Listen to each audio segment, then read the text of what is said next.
inú mi dùn pé gbogbo wa ẹ mọ̀ pé a ti ṣe meeting. I think the question is yes and no. Ṣé wọ́n ní structure àbí wọn? Nǹkan tó nǹkan tó jẹ́ ká ní ẹ máa gbọ́ nǹkan tó jẹ́ ká ní ni pé ìyapa tó ń wà. Ìyapa tó ń wà gbà tábà ìyapa tó ń wà ní ilé máa dágbẹ́lẹ̀ tó fà ní. Inú mi dùn pé a ti lọ ṣe meeting lóru ní Ẹ̀pẹ́, a ṣe ní Badagry, a ṣe ní Òkòròdú. Sáà ní structure là ń lọ ṣe meeting lọ́dọ̀ wọn ni.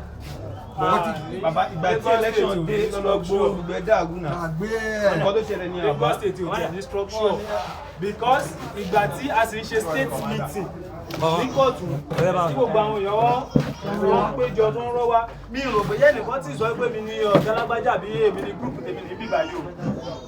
Mo sì rántí wípé ìgbà tá a fẹ́ ṣe rally Lagos State nígbà yẹn tá a fẹ́ ṣe àwọn Èkìtì Ọlọ́run wà ọ̀tọ̀ ní group tó belong sí nígbà tó máa wá Yorùbá ní bàbá bí kíní kan ní group tó Ọlọ́run wà.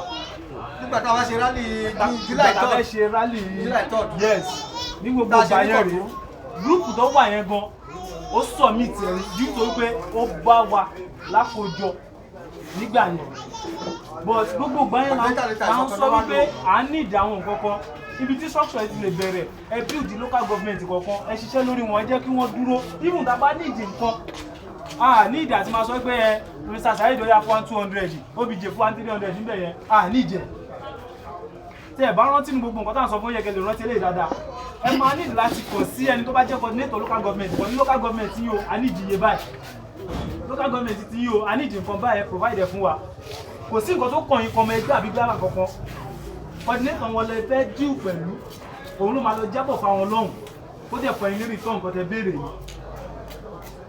That's the structure.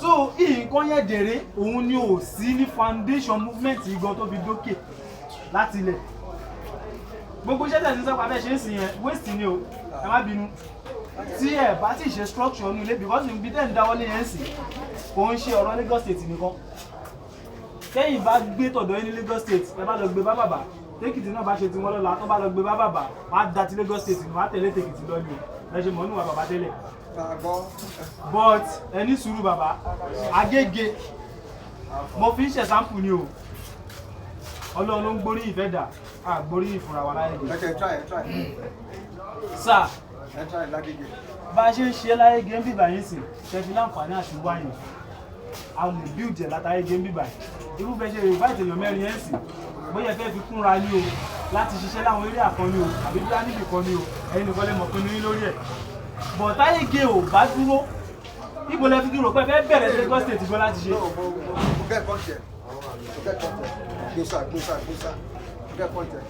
ìyẹn jẹ́ ọ̀kan so ṣe rí a máa ń sọ ọ̀rọ̀ kan tó máa ń dàbí pé kìíní pé Onítìrí wá da struggle òmìnira 2022 Onítìrí ò da struggle kan rò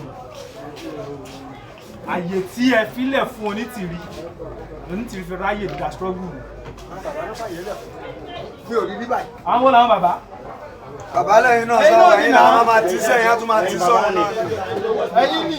Ìyá ẹ̀dá iná ẹjọ́ wà lókè mi. Tá bá ń sọ̀rọ̀ ẹ má máa yọra yín kó mẹ́. Àtúnṣe lẹ máa wá.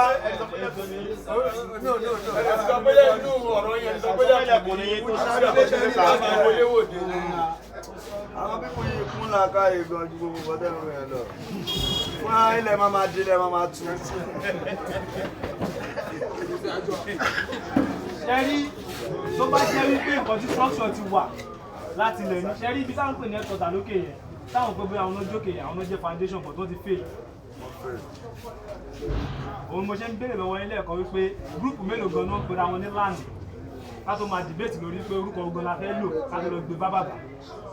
Nínú ìlànà ẹ bá máa sọ̀rọ̀ ìlànà lónìí ìsìn ibẹ̀ ni tí kí o bá fọ́ sí jáde o ẹ̀ tí sọ̀rọ̀ gbogbo àwọn yẹn ní gbogbo àwọn tẹ̀ ń sọ̀rọ̀ ibẹ̀ ni directorate ti jáde o. Àwòrán ṣàṣà. Ṣe rí nínú movement yìí àṣọ yín tẹ́tí ń bọ̀ láti 1992 tẹ́tí ń bá struggle bọ̀ láti gbà tí kinní kan but èyí tó bẹ̀rẹ̀ láti 2019 ó rí ẹ̀ nínú ètò máa fi rú wa lójú pé gbẹ́nu ẹ̀ sọ́hun bẹ̀.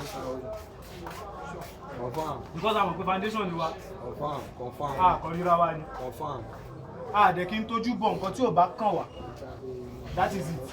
Onítìrí dé lónìí yìí sìn ó fẹ́ máa stand as president fún movement yìí òun kọ́ ló kọ́kọ́ bẹ̀rẹ̀ o directorate ló kọ́kọ́ bẹ̀rẹ̀ àbí mo parọ́ ní sà directorate ló kọ́kọ́ bẹ̀rẹ̀ àwọn náà ti ní president náà fún gómìnà lè máa lọ́wọ́ gbà yẹn ẹ gbọ́ bàbá èèyàn láàyè kan torí àwọn tó fẹ́ sọ̀rọ̀ sí commemoration day short short ṣe rí fóònù yìí àwọn àdàmọ̀dì mẹ́sẹ̀jì kan máa ń dédé wá sórí ẹ̀ tó dẹ̀ yẹ pa fún wa náà ní wọ́n lè ní tẹ́ẹ̀sì kìíní kan síbì kan kó lè ṣe kìíní kan kó lè wí ní kìíní kan ẹ̀sà ẹni tó ń bọ̀ wíkà kò lè pọ̀ sí traffic. bẹ́ẹ̀ ni kò lè